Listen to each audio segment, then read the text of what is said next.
kuidas aru saada, et sul on tekkinud arengus platoo ja mida teha, et jälle oma areng käima panna. Konkreetsetes lugudes tekib see platoo.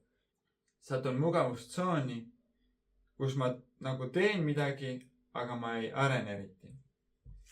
Ja kui need nii-öelda harjutamise tsoonid jagada 3 hunnikusse, siis see näeb välja umbes nii. 3 tükki. Ja see mugavustsoon on sina. Mugav, lihtne, arengut ei toimu. Ja kui arengut ei toimu, siis ei ole väga kasulikult kasutatud aeg. Mugavustsoon on siis see, kui mul on hea, mugav, lihtne, tore, mängin.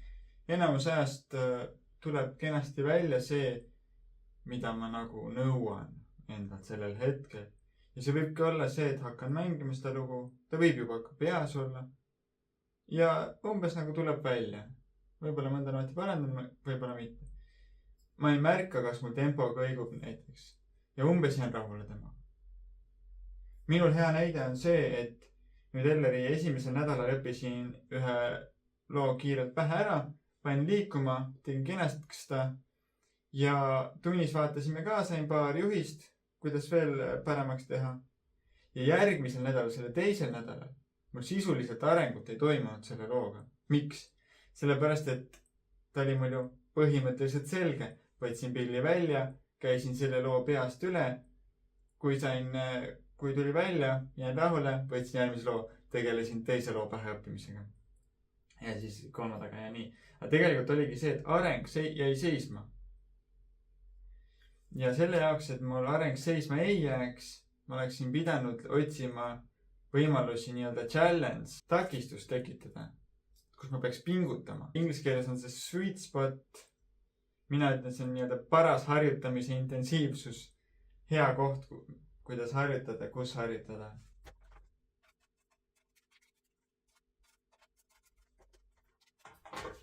Paras. Siin on hea harjutada. Ehk siis sa pead pingutama, et hakkama saada, aga ka nagu tunned, et saad hakkama. Ja sellest muidugi jamam variant on liiga raske. Inglise keeles siis survival zone ehk siis ellujäämis tsoon, kus on liiga rasked ülesanded, hakkama ei saa, enamasti läheb sassi. Ja kuidas nüüd aru saada, kus ma parasjagu olen? Kui on mugavustsoon, siis see tähendab, et 80–100% ajast taban piisavalt hästi, et ma ise jään sellel hetkel siis rahule nende ülesandetega. Ehk siis aju saab selle signaali, ja see, mis ma seni olen teinud, see on piisav, ma ei pea praegu rohkem pingutama. Hästi.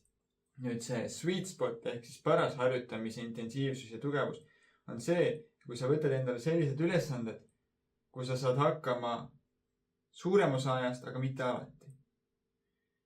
Ja ehk siis tabad 50–80% ajast. Ja see ongi see, et sa pead pingutama, et tuleks, aga samal ajal ikkagi lõpuks tuleb. Ja siis see nii-öelda liiga raske on see, kus enamasti ei tule välja ja pigem harjutame vigu ja jookseme kinni kogu aeg. Ehk siis 0–50% ajast taban. Ja kust me need protsendid olen võtnud? See on Daniel Coyle The Little Book of Talent. Ühes peatükis ta sellest räägib. The Talent Code on paksem raamat, aga see The Little Book of Talent, see on hea lugemine. Hästi lihtne lugemine. Ja väga kergelt on seletatud need harjutamise tsoonid. Kuidas seda sweet spoti siis leida enda harjutamises? Väga lihtne on kasutada metronoomi. Näiteks minul selle esimese karkassi looga oligi see, et pärast mängisin selle tempoga, mis ma suutsin.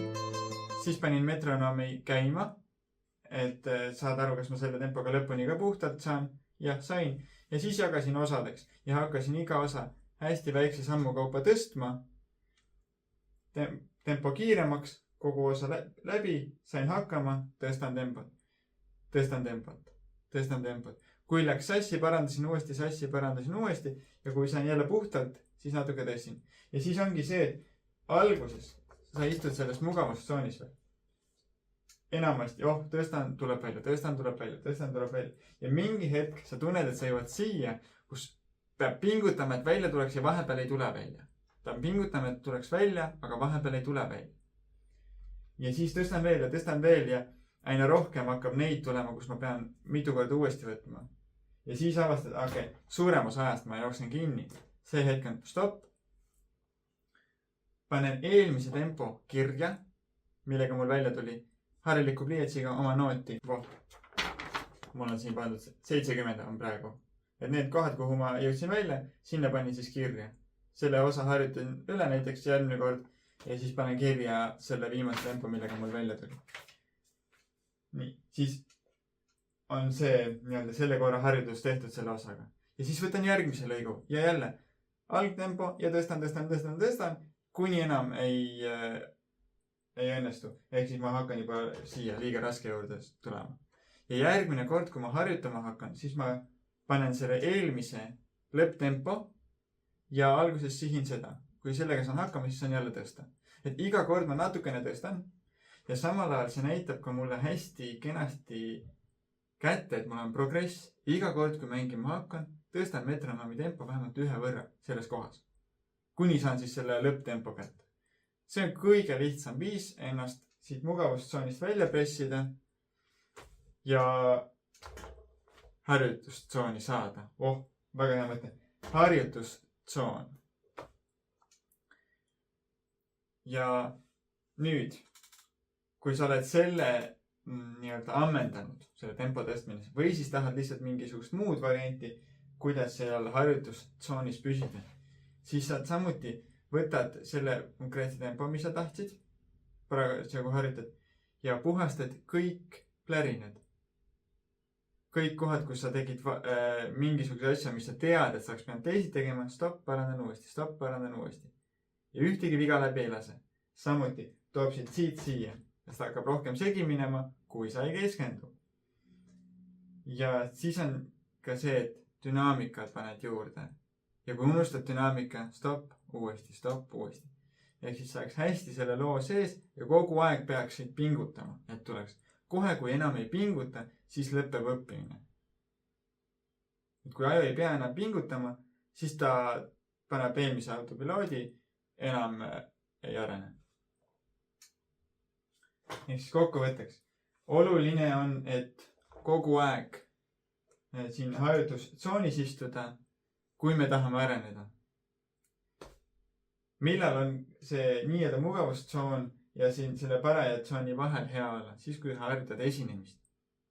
Ehk siis sa oled toonud oma taseme selle looga heaks ja nüüd sa tahad, et see oleks laval hea. Ehk siis õpid natukene paremaks, kui mul on vaja, kiiruse näiteks.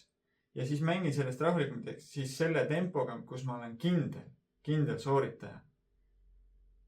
Ja siis on see, millega ma mugavalt hakkama saan, aga samas ka pean keskenduma, et ta ilusti välja tuleks. See on täpselt seal piiri peal on see esinemise harjutamise variant. Ja kõige lõpuks ma veel õpilaste näitel ka täitsa mitu õpilast, kellega täpselt sama mure oli.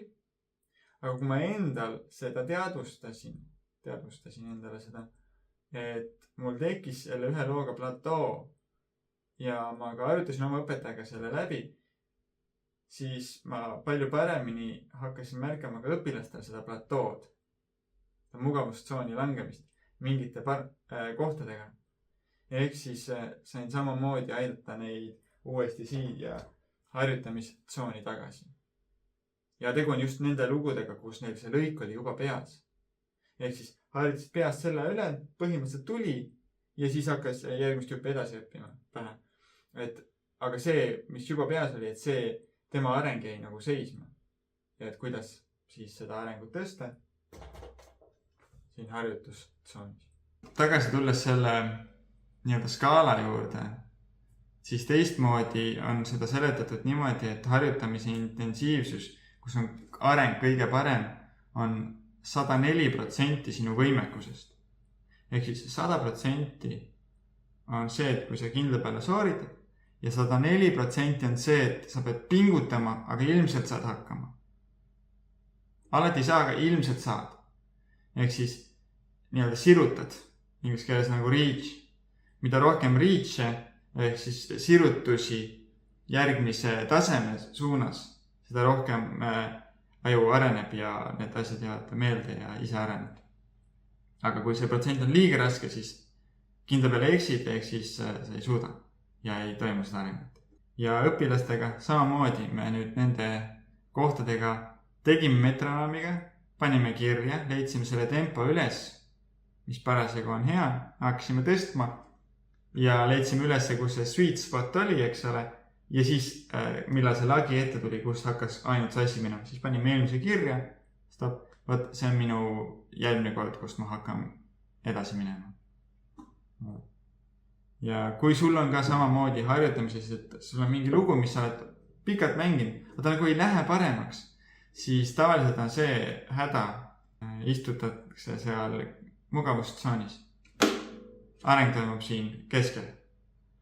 Et pead pingutama, et välja tuleks. Head harjutamist ja näeme järgmine kord.